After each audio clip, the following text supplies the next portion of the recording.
नमस्कार. माझ्या यूट्यूब चॅनलमध्ये आपल्या सर्वांचे मनपूर्वक स्वागत आहे.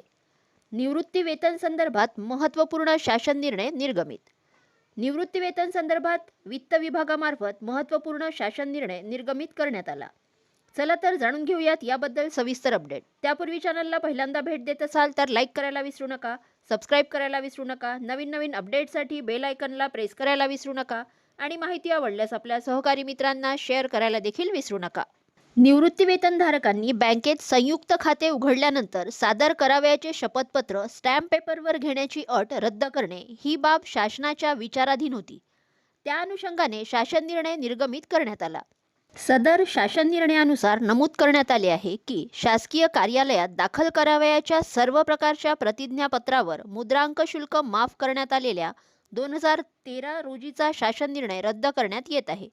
यानुसार निवृत्तीवेतनकरिता बँकेत संयुक्त खाते उघडण्यासाठी निवृत्तीवेतनधारकांनी ₹100 च्या स्टॅम्प पेपरऐवजी साध्या पेपरवर शपथपत्र भरून कोषागार कार्यालयांमध्ये सादर करण्यास 1/8/26 पासून मान्यता देण्यात येत आहे.